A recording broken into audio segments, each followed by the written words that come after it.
get your hands off and go maul somebody else. Oh, all right, be like that. I am being. Look, Elsie, can't we just have it out? You crept out of bed this morning without a word. Now, I like women who slam doors and slap faces. I don't go for the sulky type. For your information, I did not creep out of bed this morning, nor did I creep into it last night. I could have been fast asleep in Dennis's room for all you know. Well, I'm sorry. I was very tired last night. Yes, so was I. Tired and fed up to here. Oh, good morning. Oh, what do you want? Well, the milkman doesn't seem to have come, and I wondered if you could spare me a cupful of milk. I'll pay it back. No. Here, take this. No, we need it. We can't spare it. Oh, I understand. Look, take this. We don't need it.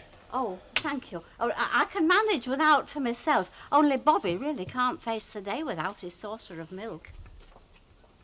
Right. I'm off to flaming work. No doubt I'll be able to get my breakfast in the canteen. Aren't you going and I'm quite sure that somebody in the corner shop will attend to your needs. Aren't you going to make me a cup of tea? I would do, darling, but you'd just given the last of the milk to Minnie Corwell's cat. Right. I'll get Oggy to shift them planks from Gordale Avenue. And we best pick up them radiators if we're ever going to get that central heating job started. He's a funny fellow, that fella, you know. He wants 2 radiators in his office and only 1 radiator in the typist's office. Funny. I'd say he got his head screwed on right. I bet he knows what to do when they shiver, eh? Morning. Hey, you're a bit late for breakfast, mate. The butler will be in for the pots any minute before moving the Bentley. Oh, well, I was just wondering if you knew one of those firms that hire out cranes, dumpers and bulldozers and move in very fast and clean your house up, because mine's a bit of a tip. Well, if you can hang on for about a week or 2, we are working on an attachment for Stanley Ogden's jaws, which at the flick of a switch will turn it into a mechanical shovel. He'll just stand there with his hands in his pockets, shoveling the earth up. We'll hire him out to you. Oh, right. No, as a matter of fact, I thought I'd kill 2 birds with 1 stone. You see, I haven't got any clean dishes in my place. You must have some here. I have the morning off to prepare a lecture, so I'll cook you a meal. Well, we was thinking of nipping across to Maxim's for the lunchtime special, but all the seats are booked on the Paris planes. Well, there you are. Save your fare then. Use me. Discipline your palates to the common market. I will toss you up something French. How about croûte feuilletée or régence au dinde vraiment farcie au jus? Well, if that's cow heel and pig trotters, you're on, mate. By the way, Alf Roberts is coming and all. Oh, yeah? Poor cat. Now, well, never mind a poor flaming cat. Let's just have some fish and chips, eh? None of this Apache concertina muck. Bayek, if we have to start eating cats and dogs and snails and frogs, God bless America. That's very funny, that, you know, because this lecture I've got to prepare is a little bit about America. The rights of man. Well, that's dead easy, isn't it? Birds. No, there's more to it than that. Birds and booze. What more rights can a man want? Social freedom, or as Thomas Paine called it, civil rights. He wrote a book about 200 years ago that should have changed the world. No, Ken, I don't think we should kowtow to these foreigners. If you're going to cook something British. Like genuine Lancashire hot pot.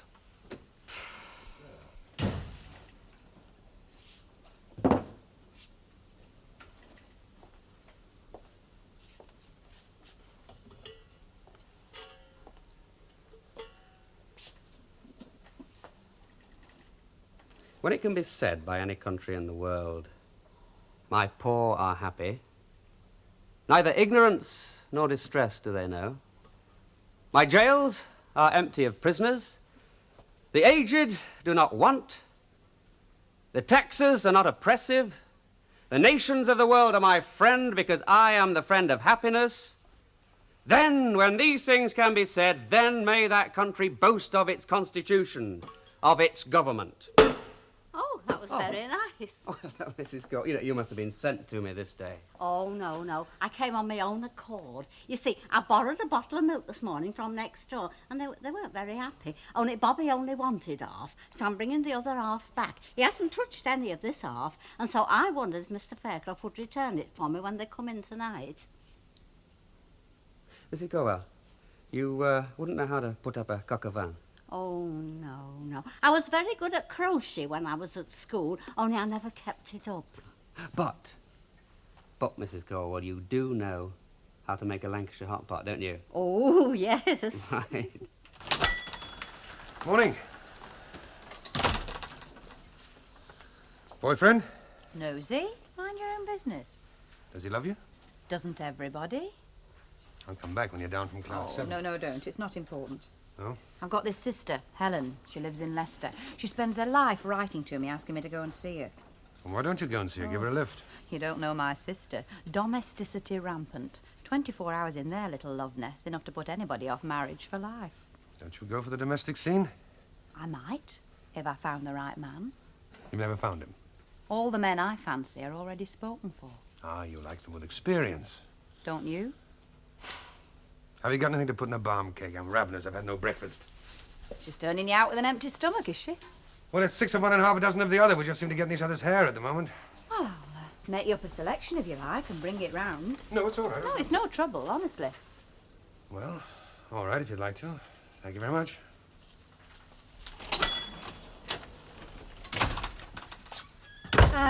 Who was that? Oh, just a fella whose wife doesn't understand him.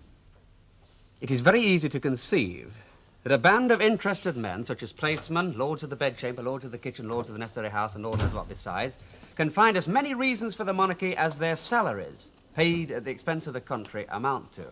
But if you ask the tradesman...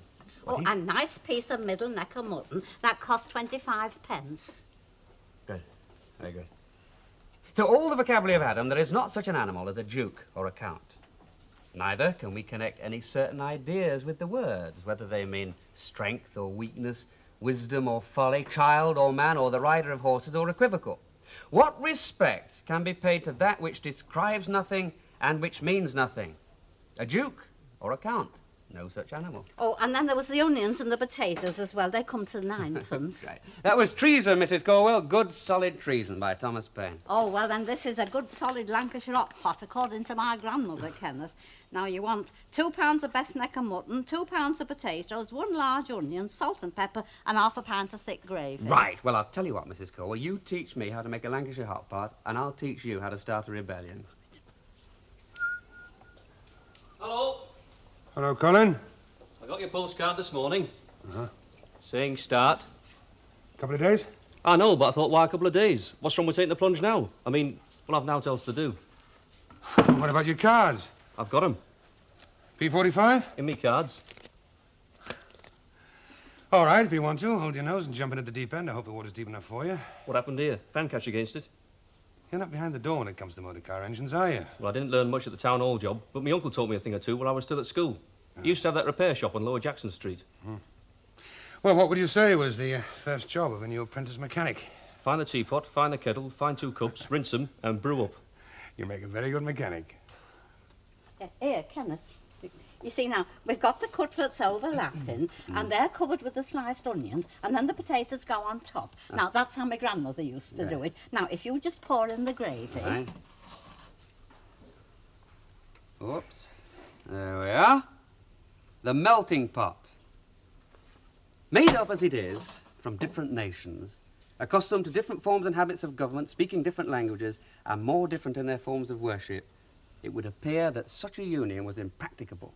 But by the simple operation of constructing government on the principles of society and the rights of man, every difficulty retires, and all the parts are brought into cordial unison. Well, I don't think it says that in the recipe, but I suppose it'll be all right when you've seasoned it. And now we put it on the stove for Right. 2.5 hours. 2.5? But it's 10 to 12, Mrs. Corwell. They're going to be here in 15 minutes. Oh, well, it won't be ready then, will it? I wonder what Thomas Paine would have done about that. You didn't tell me we got the contract for Metro Vix. This is an order Alan placed on his way to work. Alan Howard? Yes, seems his nearest and dearest turned him out with an empty stomach this morning. I see. So you've offered to fill it for him? Well, he didn't quite know what he wanted, so I said I'd make up a selection and take it round to the garage.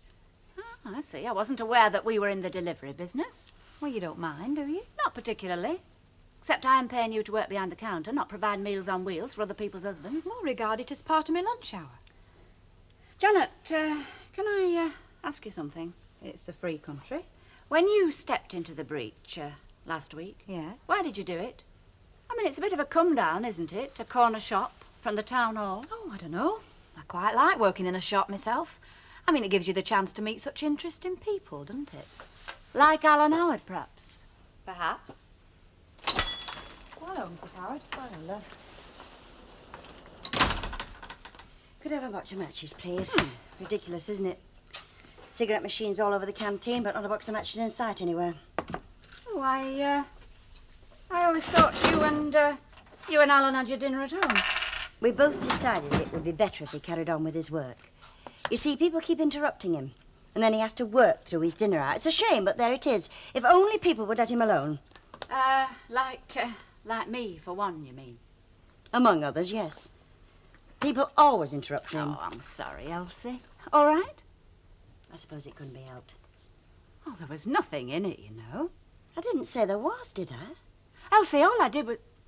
Well, you can believe me or believe me not, but I'm doing a bit of decorating, and I just popped round to see Alan to see if he could let me have a drop of turpentine, you know, to clean my brushes, and that's the truth. Now, that's very funny. Alan's idea of the truth is that you came to borrow a pair of pliers.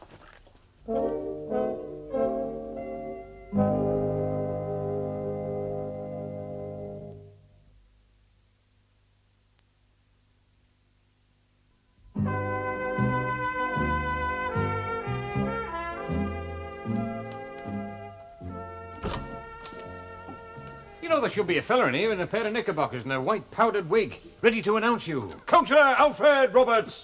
And then they play your national anthem. Don't give it another thought, lad. It's nice to go somewhere incognito for a change. Do you know what I reckon's happened? I reckon she's done him in and buried him in the cellar, arsenic and old thingy. No, there were two of them. Ina Sharples and Minnie Caldwell. Look, they knew Ken was making an hot pot, right? So they slipped in the arsenic and sang a few hymns. It's right up their street. I reckon we should start lifting the flags up myself. As far as I'm concerned, we're going to Rovers for a pie and a pint. Anyone joining? The boar's head in hand bear I, bedecked with bays and rosemary. Lancashire hot pot? Oh, well, then, I must say, that's very clever, isn't it? Disguising Lancashire hot pot as fish and chips. It took a bit of working out, did that very good, Ken. They've got enough grease on them and all. Where do you get them? Canal Garage? Oh, I think it's very unkind of you to make remarks like that. Kenneth even went to the trouble to get a bottle of British sherry to go with them. Lancashire hot pot? Ah, yes, the Lancashire hot pot. Well, I'll tell you about that. Shh, no, the room might be bugged. There might be a foreign power listening. If I were you, I shouldn't say a word about Lancashire hot pot. Well, the ingredients are right, Miss Gover. Oh, yes. And the pan was the right size, Miss Gover? Oh, yes, I scoured it myself. Round, wasn't it? Pi r squared. And we said all the right spells and incantations. Oh, yes, he said a lot of things when he was watching it. But time was against me. It was going to take 3 hours to cook the hot pot. So I went out and I got good old English fish and chips and a bottle of good old English sherry as a good old English next best thing. Well, I trust you got them on Apro. You can get your money back. Hey, tell the chippy they made a mistake. You asked for fish and chips. Yes, thanks all the same, lad, but I think I'll leave a bit of room in my larder for Maggie Clegg's cooking tonight. Mr. Gower, I would like to ask your Bobby if he'd like to invite some of his little friends round for a nosh up, a sort of battered cod rave-up, would you? Well, he hasn't got many friends. No, but he soon will have when you distribute these fish and chips around your backyard. Say it's a big day for cats or something. Oh, yes. And then you can have the hot pot tonight. Exactly, that's right, fellas. How about that? What a treat. You can have the hot pot for tea and it'll be all the better for waiting for it. Well, same as I said, I shall have my feet under Maggie Clegg's table tonight. Yes, right. Well, I better go. I've got this lecture, you know, and I'll have a snack at college, so I'll see you then. Bye-bye. It's like that then, is it? With Maggie Clegg? You jealous, lads? Jealous, me? Listen, Alf, I'll give you a piece of advice, mate. When she pulls the blinds down and kicks off her shoes and puts her slippers on and switches the ceiling light out and puts on the record of the Laughing Policeman, start running. Aren't you going home for your dinner? Home for dinner? No point. Me dad's on the dying side at ICI. My mam serves behind the bar at the railway, and my sister's on the toffee counter at Woolworths. Who'll be at home? No, I'll stay here. You brought sandwiches? No, I'll nip over to Caff across the road, play a few Dean Martins, have a few pies. Fine, yeah. Have the music on me. Oh, See you. ta. Hello, Colin. Oh, hello. Well, well, fancy meeting you here. Hey, I say, I've heard of meals on wheels, but pies on thighs. Go on, up yourself. Hey? Oh, hi, cha. You can settle the account later. You took him on, then? Yes, I took him on. Well, Colin, don't you want a thumb through the Guardian or bone up on some trade magazines or something like that? Oh, no thanks, boss. Have you no comics? No, I gave me a last comments to Len Fair Club for marbles. Colin, it's your dinner hour. Come and sit down, look.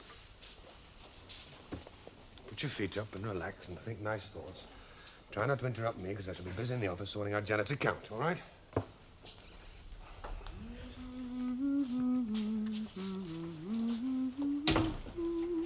Oh, yes. Where did you hear that? You were whistling it. It's catchy. Can't get it out of my head. And I pressed her heaving breast to mine while dancing round the floor. You've a wife. Had you forgotten? No, I hadn't, but I sometimes think you do. How do you mean? Why do you suppose I phoned you last night? Yes, you took a risk, didn't you? You might have been seen or overheard. I like men that take risks. It reassures me about them. Why did you phone me? Well, I wanted to tell you that... Yes? Was there any mustard? Yes, here. Oh, tar. What a cold service, this. Look, Colin, in that rubbish outside in the corridor, you'll find some of my old rally club badges. If you want to clean them up, you can have them. You mean it? It'd be all right on my motorbike. Come on, I'll help you to find them. Thanks for putting a word in for me, you know, about the job. Not at all. Do you go dancing? I have been known to. Well, perhaps. Yes? Well, I'm not bad, you know. And have you time to repair cars as well? That's Colin, the new apprentice, who's just having a bit of fun. It's his dinner hour. Yes, it's a real fun place, is this, like the Hall of Mirrors. Now I'm fat, now I'm thin. Elsie, I don't know what you're talking about. I want to know which is the real Alan Howard and which is the real Maggie Cled. You said that she came for plies. She said she came for turps. And what's she doing here? Now, what's she doing? Is she just come to have her batteries topped up, or did she come for a routine service? Oh, come on, Elsie. You have hijinks over of the warehouse whenever you feel like, and don't tell me you don't. Oh, yes, but not as much as here, like I said. A Hall of Mirrors. Look now, you've gone all fat and ugly. Elsie! I thought they were going to tear each other's eyes out and they were spitting at each other. Oh, it must have been very frightening. Well, I told them I'd pour a bucket of cold water over them, only it was Kenneth Barlow's fault. How was that then? Well, he got this fish and chips, and then everybody wanted hot pot, so they suggested that Bobby asked his friends round for a party. Oh, I see. Only cats don't seem to like cats. I see. Which one of our little community are we tearing to pieces now? Well, cats, Elsie. Oh, has Janet returned from her good deed yet? Or is it your turn to go out on a mission of mercy? After all, you never know. My husband might need some cigarettes. I thought they were going to tear each other's hair out. Stick around and you won't be disappointed. Well, I know somebody will be disappointed. Very disappointed. Oh, do tell me who. Well, Kenneth Barlow. I suppose you haven't by any chance got the keys to Mr. Fairclough's house? No, I wish I had. Oh, what a pity. Because Kenneth Barlow's forgotten to do something very important. Elsie, do you really think I'm chasing your husband? I don't know. I don't know whether you are or not, but I'll tell you one thing. This is my third marriage and I'm hanging on. Well, you needn't fret about me, Elsie. If I want a fella, I can get one. I'm not that stuck I've got to chase somebody else's. Hello, love. Right through, is it? Yeah, you know where everything is. I ought to do. Ooh, doesn't that smell grand? Haven't got to chase somebody else's, eh? May I remind you that Councillor Alf Roberts is a married man? Shall I make a start on them punctures? I think one's a valve. No, leave it tomorrow. Well, I can get them done by 6. Look, let's call it a day for today. From tomorrow on, we finish at 6 o'clock. Suits me.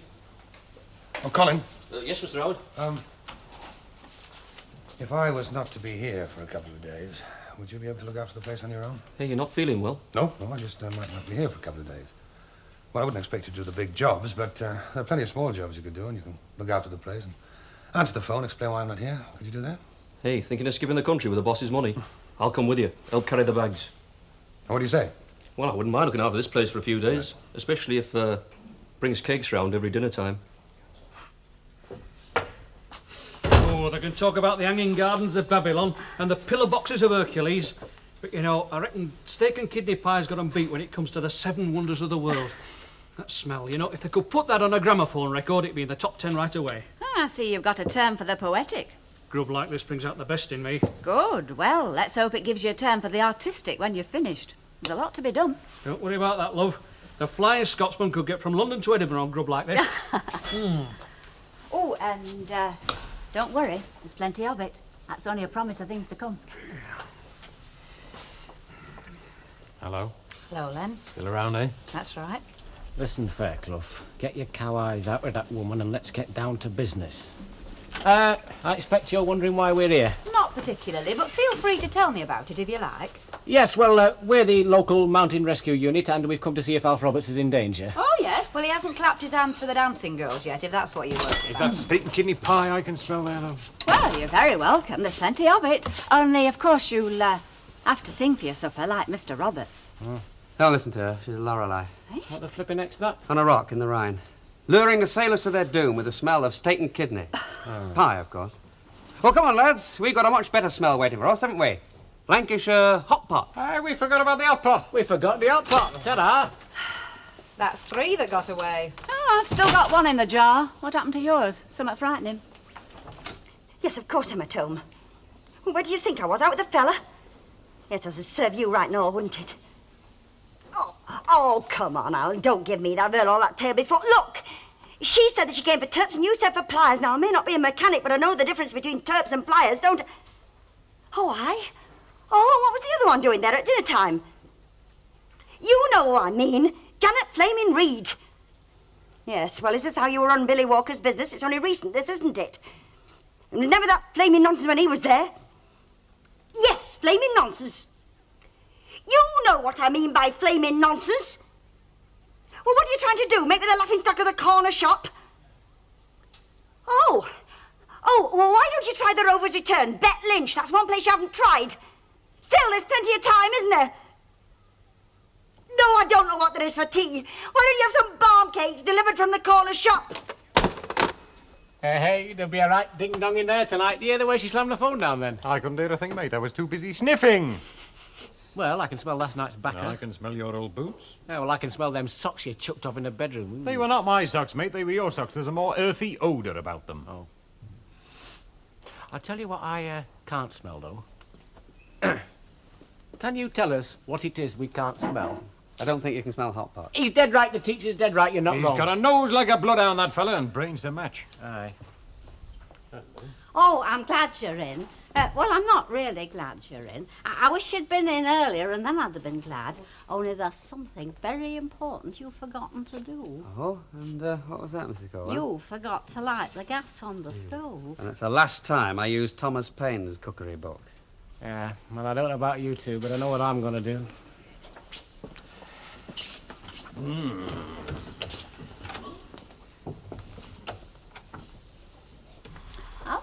Oh, ta. I just popped in to say I was popping out.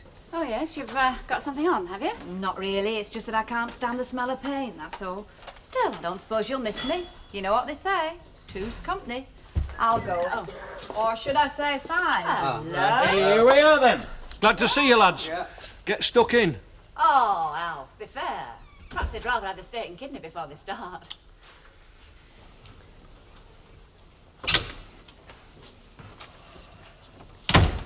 Hello, Alan. Well, I expected to get a vase thrown at me head. Did blow up a bit on the phone, didn't I? Does that mean you cooked some tea for us? No.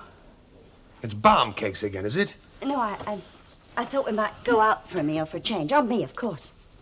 Why on you? Well, on you, if you like. I just thought it'd make a change, that's all. No? No, Elsie. Look, I just want something to eat with the evening paper and a couple of hours in front of the television set with my shoes off and a couple of beers before I go to bed. I'll get you something. Look, Elsie, you say you blew off steam on the telephone. Well, I'm afraid I'm not like that. I bottle things up. I'm sorry, it's a fault. Perhaps I'd be better if I threw the furniture around, but well, that's the way I am. Forget it. It was just that... Well, she said turps and you said pliers, and I just wondered, that's all. It was nothing. You're right, it was nothing. Did I hit the ceiling when you went off for dinner with that Maxwell fellow from the warehouse? Did I say anything? I brought him back here for a drink. Look, Elsie, we can't go through our lives, you never looking at another man and me never looking at another woman, in case we're going to jump into bed together. All right, I was jealous. Now, you've said how you are, and I've said how I am. No, let's just forget about it and have some tea. No, I'm not hungry. Oh, for God's sake, don't sulk. Look, I'm not sulking. I just want a moment to myself to work things out. Well, why don't you buy yourself a raft and sail around the world? There's thousands doing it.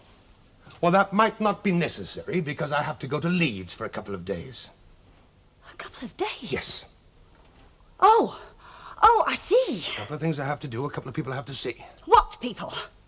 People! Business people! People I haven't seen for a long time! What you mean is you want a night away from me. I hope I'm not interrupting. Yes, you are. Oh, dear, and I had a feeling I was interrupting this morning. You were.